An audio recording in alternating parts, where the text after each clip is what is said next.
Breaking news చూస్తున్నాం. ఇటు middle east యుద్ధంలో ప్రస్తుతానికి ఒక వరల్డ్ వార్కి దారి తీయబోతుందా? ఇటు యుద్ధంలోకి యునైటెడ్ అరబ్ ఎమిరేట్స్ అలాగే సౌదీ అరేబియా డైరెక్ట్గా ఎంట్రీ ఇవ్వబోతున్నాయా? అమెరికాకు మద్దతుగా ఇటు ఇరాన్ పైన యుద్ధానికి సిద్ధమైన ఈ గల్ఫ్ దేశాలపై దాడులు చేయటం ఒకటైతే ఇటు హర్మోజ్ మూసేసి మరింత నష్టం చేస్తుందని ఇటు ఇరాన్ పైన ఆగ్రహాన్ని వ్యక్తపరుస్తున్నారు. ఇరాన్ యుద్ధంలో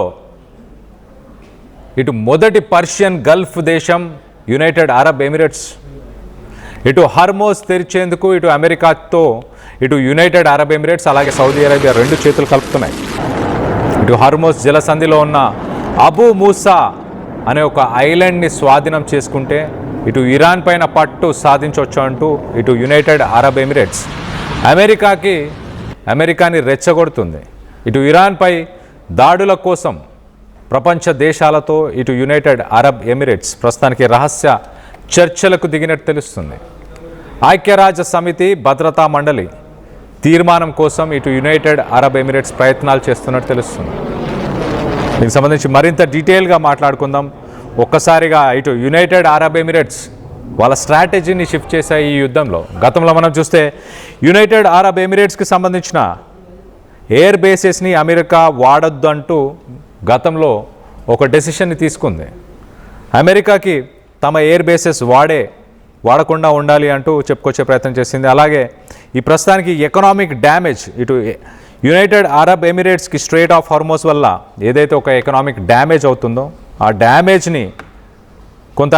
కంట్రోల్ చేయడానికి ప్రస్తుతానికి ఆఫీషియల్గా యుద్ధంలోకి పర్షియన్ గల్ఫ్ కంట్రీస్లో మొదటి కంట్రీ అని చెప్పొచ్చు యునైటెడ్ అరబ్ ఎమిరేట్స్ మరి యుద్ధంలోకి దిగాలనుకుంటుంది.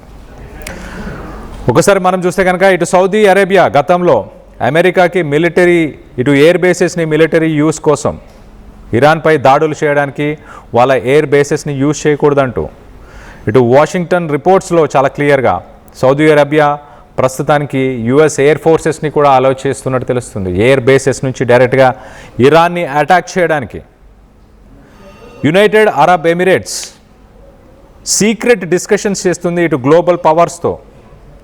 మరి ముఖ్యంగా మిలిటరీ యాక్షన్ తీసుకుంటే ఎలా ఉండబోతుందంటూ ఇటు ఇరాన్ గురించి యునైటెడ్ నేషన్స్కి సంబంధించిన సెక్యూరిటీ కౌన్సిల్ రెజల్యూషన్ కోసం కూడా వెయిట్ చేస్తుంది. మరో పక్కన యూరోప్, ఏషియా అలాగే అమెరికా ఈ కంట్రీస్ అన్నీ కూడా కలిసి ఒక గ్లోబల్ కోయిలేషన్ అంటే ఒక గ్రూప్గా ఫామ్ అయ్యి ఒక ఫోర్స్ఫుల్గా స్ట్రెయిట్ ఆఫ్ హార్మోజ్ని ఓపెన్ చేయాలి. అప్పుడే ఇరాన్ని కంట్రోల్ చేయగలుగుతాం, ఒక గ్లోబల్ ఎకనామిక్ కొలాప్స్ని కూడా కంట్రోల్ చేయగలుగుతామంటూ ఇటు యునైటెడ్ అరబ్ ఎమిరేట్స్ చెప్పుకొస్తుంది. ఇటు స్ట్రెయిట్ ఆఫ్ హార్మోజ్కి సంబంధించిన మనం రైట్ సైడ్ బాక్స్లో చూస్తున్నాం. స్ట్రెయిట్ ఆఫ్ హార్మోజ్కి సంబంధించిన ఆ జలసంధి ఆ పరిసర ప్రాంతాల్లోనే ఇటు అబూ మూసా ఐలాండ్ ఉంది. ఆ ఐలాండ్ ఇటు ఇరాన్ అలాగే సౌదీ అరేబియా ఆ ఐలాండ్ ఇటు ఎగ్జాక్ట్లీ మనం రైట్ సైడ్ విజువల్లో చూస్తున్నాం. అబూ మూసా ఐలాండ్ మనం చూడొచ్చు. టాప్లో ఉన్న భూభాగం అది ఇరాన్కి సంబంధించింది, అలాగే కింద ఉన్న ల్యాండ్ ఇటు సౌదీ అరేబియా. కొన్ని సంవత్సరాలుగా ఇటు Saudi Arabia Abu Musa island మాదే అంటూ చెప్పుకొచ్చే ప్రయత్నం చేస్తుంది. కానీ ఇరాన్ పూర్తిగా అబూ మూసా ఐలాండ్ని కంట్రోల్ చేస్తుంది. ఆ అబూ మూసా ఐలాండ్ని దాన్ని గనక ఒకవేళ కైవసం చేసుకుంటే ఇరాన్ మీద కొంత ప్రెషర్ తీసుకురాగలుగుతామంటూ ఇటు అమెరికాతో ఇరాన్ చర్చలకు దిగింది. ఒకసారి ఇటు పబ్లిక్ సెంటిమెంట్ కూడా ఇటు గల్ఫ్ దేశాల్లో ఒకసారి చూస్తే యాంటీ ఇరాన్ సెంటిమెంట్ కూడా ఇటు రోజుకి పెరుగుతూ వస్తుంది. ఇప్పటిదాకా మొత్తంగా 2500 మిసైల్స్ని ఇటు గల్ఫ్ దేశాలపైన ఇరాన్ సంధించింది. తెహ్రాన్ చాలా క్లియర్గా సివిలియన్ ఇన్ఫ్రాస్ట్రక్చర్, గల్ఫ్ దేశాల్లో ఉన్న సివిలియన్ ఇన్ఫ్రాస్ట్రక్చర్, అక్కడున్న అమెరికాకు సంబంధించిన ఐటీ కంపెనీస్ వీటన్నిటిని కూడా టార్గెట్ చేస్తాను అంటూ చెప్పుకొస్తుంది. రాత్రి సమయంలో ఇవాళ ఇండియన్ స్టాండర్డ్ టైమ్ జోన్ ప్రకారం నైట్ 10:30కి అమెరికాకు సంబంధించిన 18 ఆర్గనైజేషన్స్ వాటన్నిటినీ ఇరాన్ టార్గెట్ చేస్తూ అంటుంది. సో గల్ఫ్ దేశాలు ముందుకు రావాలి అంటూ ఇటు యునైటెడ్ అరబ్ ఎమిరేట్స్ సీక్రెట్గా డిస్కషన్స్ చేస్తుంది America, European countries, Asian countries. Saudi Arabia, మనం ఇంతకుముందు మాట్లాడుకున్నాం, ఇటు సౌదీ అరేబియాకు సంబంధించిన ప్రిన్స్ ఇటు ట్రంప్తో యుద్ధాన్ని ఆపకూడదు ఇరాన్ పైన, అక్కడ ప్రభుత్వాలు కూలిపోయేదాకా యుద్ధాన్ని కంటిన్యూ చేయాలంటూ ఇటు సౌదీ ప్రిన్స్ ట్రంప్తో మాట్లాడినట్టు తెలుస్తుంది. సో ఇప్పటిదాకా గల్ఫ్ కంట్రీస్ ఇండైరెక్ట్గానే ఇటు అమెరికా ఇజ్రాయెల్కి సపోర్ట్ చేశాయి, కానీ ఇప్పుడు ప్రస్తుతానికి డైరెక్ట్గా యుద్ధంలోకి దిగాలనుకుంటున్నాయి. తమ నేవీ, తమ ఎయిర్ ఫోర్స్, తమ ల్యాండ్కి సంబంధించిన ఆర్మీ, వీటన్నిటినీ యూజ్ చేసి ఇటు యునైటెడ్ అరబ్ ఎమిరేట్స్ అలాగే సౌదీ అరేబియా, ఈ రెండు దేశాలు గల్ఫ్ దేశాలు ఇప్పుడు యుద్ధంలోకి దిగబోతున్నాయి. స్ట్రెయిట్ ఆఫ్ హార్మోస్ క్లోజ్ చేయడం వల్ల చాలా ఎకనామిక్ కొలాప్స్ అయిపోయింది. ఇటు సౌదీ అరేబియాకి సంబంధించిన ఎకానమీ కొలాప్స్ అయిపోయిందని ఇటు సౌదీ అరేబియా అలాగే యునైటెడ్ అరబ్ ఎమిరేట్స్ ఈ రెండు దేశాలు చెప్పుకొస్తున్నాయి. యుద్ధం మరింత ఎస్కలేట్ అవుతుందా? మూడో ప్రపంచ యుద్ధం మనం ముందు వీడియోలో మాట్లాడుకున్నాం.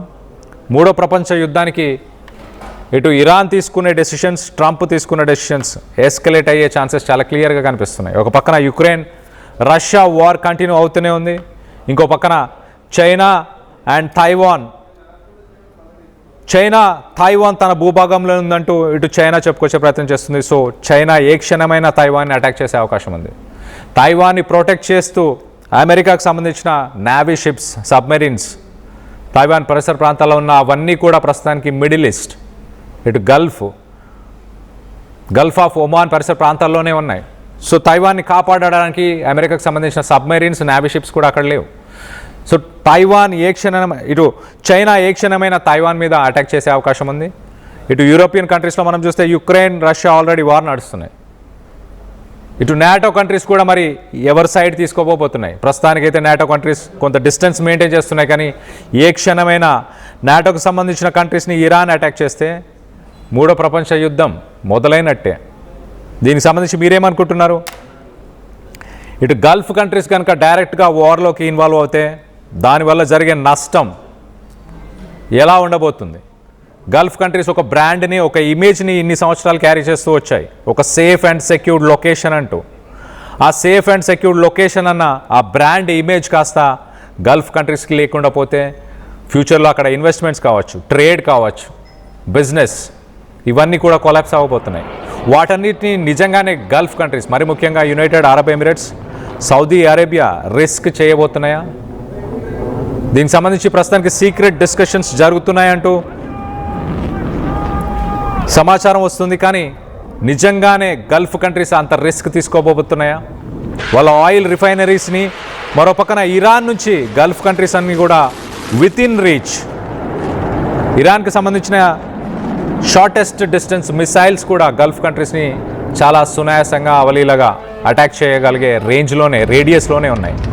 అయినా కూడా నిజంగానే యునైటెడ్ అరబ్ ఎమిరేట్స్ కావచ్చు, సౌదీ అరేబియా, ఇవన్నీ కూడా రిస్క్ తీసుకుంటాయా?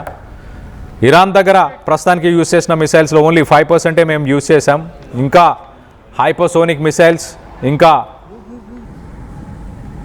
మాస్ డిస్ట్రక్షన్ చేయగలిగిన మిసైల్స్ మా దగ్గర ఉన్నాయంటూ ఇరాన్ చెప్తుంది. దీనికి సంబంధించి మీ అభిప్రాయాలు ఏంటనేది కింద కామెంట్ రూపంలో తెలియపరచండి. అలాగే యుద్ధం ఇంకో నెల రోజులు కొనసాగితే భారత్ పరిస్థితి ఏంటి? తీవ్ర సంక్షోభం వస్తుందా? ఎలాంటి ఇబ్బంది ఉండదని మీరు భావిస్తున్నారా? ఆయిల్ రిజర్వ్స్ 1-2 నెలలకు సంబంధించి ఆయిల్ రిజర్వ్స్ మన దగ్గర ఉన్నాయి, కానీ దాని తర్వాత ఏంటి? ఇరాన్ ప్రస్తుతానికి $136 పర్ బ్యారెల్ ప్రస్తుతానికి ప్రపంచ దేశాలకు అమ్ముతుంది. దీనికి సంబంధించి మీ అభిప్రాయాలు ఏంటనేది కింద కామెంట్ రూపంలో తెలియపరచండి.